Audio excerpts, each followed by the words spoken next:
Estamos de volta com o programa Questão de Direito. Continuamos aqui debatendo, discutindo, trazendo informação para você sobre o novo Código de Processo Civil. Continuo aqui com a professora Rose Pereira, com a professora Luciana. E eu queria abrir o segundo bloco para a gente fechar a ideia do primeiro bloco. Falando ainda, eu queria fazer uma pergunta à professora Luciana, falando ainda sobre a questão da audiência de conciliação, audiência de mediação. Foi dito aqui no primeiro bloco que essa audiência ela tem um objetivo, é o objetivo de prestar uma justiça mais rápida, talvez a intenção das partes seja conciliar, e ela tem que ter uma efetividade. Mas imagine a seguinte situação, professora Luciana.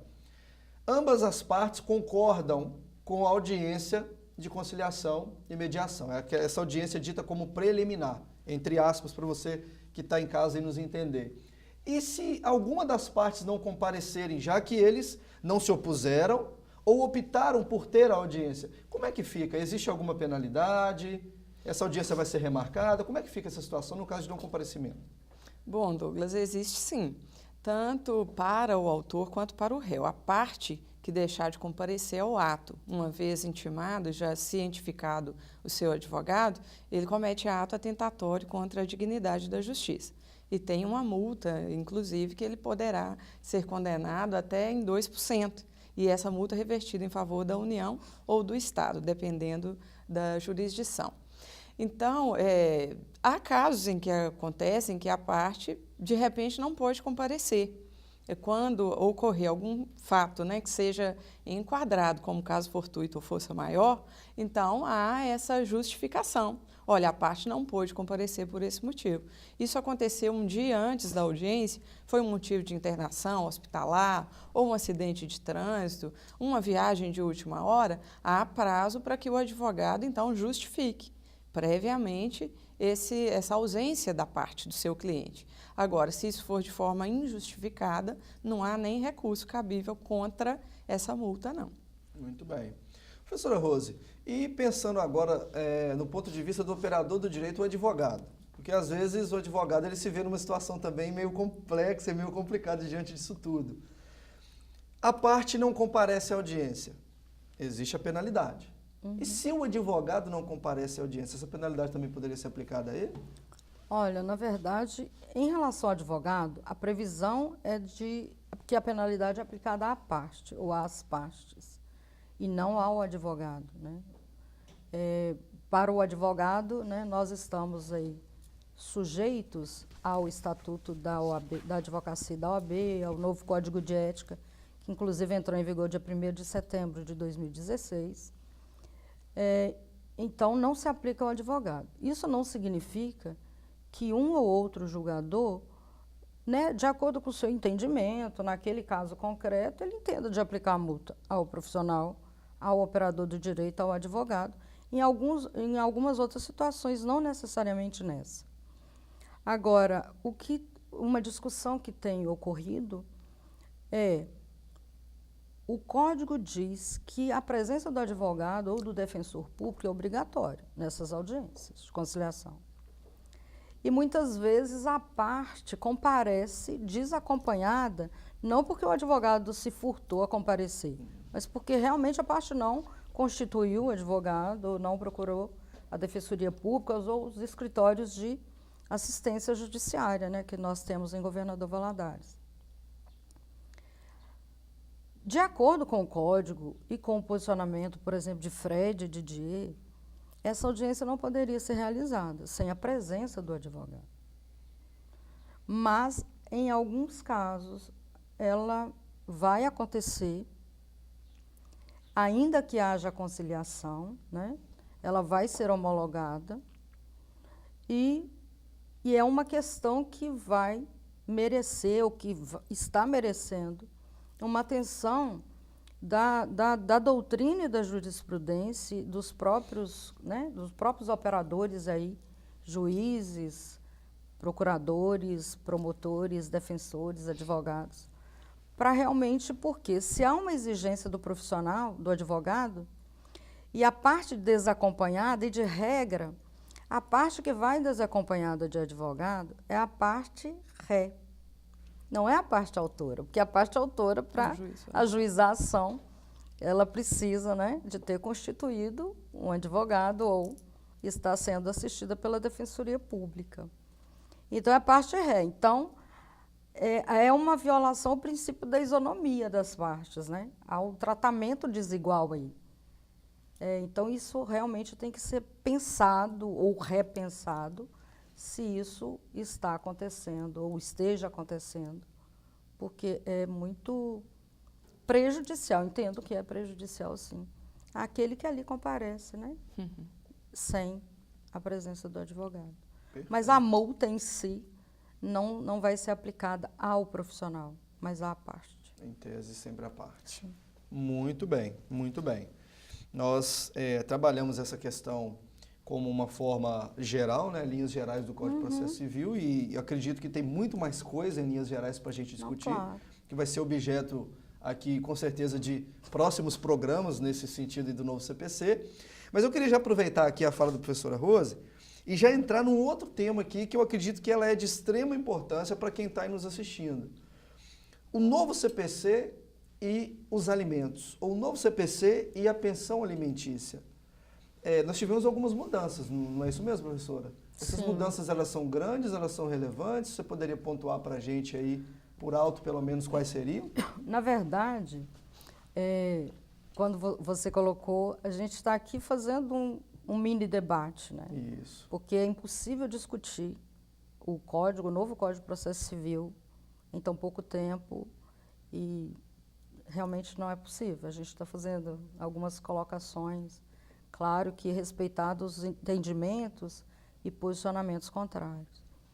Em relação à questão da prestação de alimentos, na verdade, o Código vem consagrar vários entendimentos que já tinham sido sumulados, já estavam sumulados, né? Então, olha só, a questão, hoje a gente tem ou é cumprimento de sentença, e é o título executivo judicial, e a regra vai ser aplicada do 528 seguintes do Código de Processo Civil, ou é processo de execução, porque o título executivo é extrajudicial. É aquele acordo que as partes fizeram extrajudicial, estabelecendo o valor da pensão, quando vai pagar, né, a periodicidade do pagamento, né, reconhecendo quem é o devedor, quem é o credor. E a partir do momento que esse devedor se torna inadimplente, ele pode ser executado. E muito embora esse título tenha sido constituído extrajudicialmente, ele tem a mesma força executiva que uma sentença. Mas aí ele precisa, né, o jurisdicionado precisa de acionar a justiça através de uma ação própria, que é a ação de execução, e a ação de execução de prestação de alimentos. Então, veja bem, essa daí é considerado um procedimento comum, né? E o outro, um procedimento especial, um rito especial. Por quê? Porque no cumprimento da sentença, e tanto no processo de execução, eu tenho várias modalidades de buscar a satisfação desse crédito. Então, eu tenho o rito especial, que é o da prisão civil, ou modalidade coercitiva. Eu tenho o rito comum, que é o da expropriação, ou da penhora, né, em que se busca satisfazer a obrigação diretamente com o patrimônio do devedor. Eu tenho o desconto em folha de pagamento. E o que é novidade hoje? Ficou definido, porque havia uma discussão jurisprudencial sobre isso, que o regime dessa prisão civil é fechado. Então, isso está expresso no Código. Que o desconto em folha de pagamento, ele hoje pode alcançar tanto prestações vincendas quanto prestações vencidas, né? Prestações pretéritas e futuras, desde que a soma de uma prestação vincenda com uma prestação vencida não ultrapasse 50% dos ganhos do devedor. Então, não pode superar. Então, né, a prestação vincenda você não vai negociar, o valor está lá.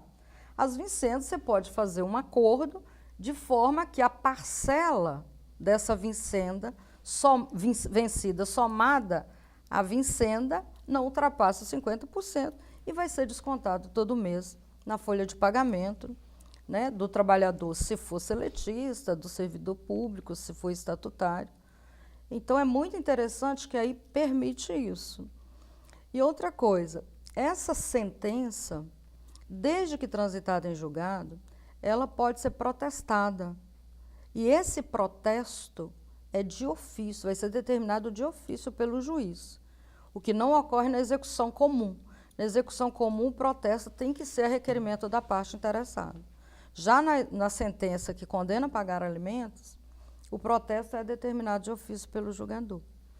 Além de outras medidas coercitivas, como a inclusão do nome do devedor no SPC e Serasa. O protesto, que a gente já falou, quer dizer, tem a prisão civil, né? Foi mantido o prazo dessa prisão, que é de 1 a 3 meses, não pode superar. E lembrando que no rito da prisão civil, só é considerado, ou seja, só vai desafiar a decisão de prisão civil as 3 últimas prestações vencidas antes do requerimento do cumprimento de sentença ou vencidas antes do ajuizamento da ação autônoma de execução. Porque essas prestações é que têm caráter alimentar. As vencidas há mais tempo já perderam esse caráter, então elas não vão desafiar e não poderão ser cobradas no rito da prisão civil. Na prisão civil. Então, houve uma divisão. Eu posso considerar que ficou melhor para aquele que recebe os alimentos, ele bater na porta da justiça para ter o seu direito assegurado e garantido, professora? A intenção do legislador foi exatamente essa, Douglas. Foi de estar possibilitando um meio mais célere para que esse devedor possa estar de um modo ou de outro pagando. Ou seja, ele deverá pagar ou pagar, ou então ele terá impedimentos. Protesto, por exemplo, já poderia ser feito, mas o Código veio regulamentar essas questões, como a professora Rose disse, que na prática já estavam sendo realizadas. O Código só simplesmente regulamentou isso. Há uma intenção, sim, e espera-se que essa satisfação ela ocorra de forma mais eficaz. Bem, eu acho interessante A gente tem até, só a título de exemplo, né, na verdade não tem uma previsão legal, uma decisão recente lá do TJ de São Paulo, em que a juíza ela determina, né, a retenção do passaporte, da habilitação do devedor, ou seja, esgotado todos os meios de receber, e ele continua inadimplente. Então, lançou-se mão assim, de bloquear os cartões de crédito, né, reter a carteira de habilitação, o passaporte, se tivesse, na verdade, com o intuito de realmente tornar eficaz, né, a satisfação dessa obrigação que tem natureza alimentar, não resta a menor dúvida.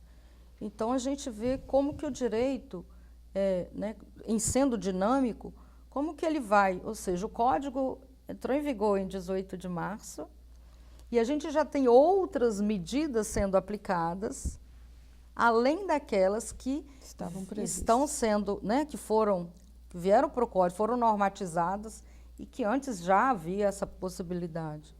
Ou seja, a possibilidade de penhora de depósito do FGTS do devedor de alimentos, se você não encontrar mais nada, entendeu? Que, né, pode ser feita essa penhora.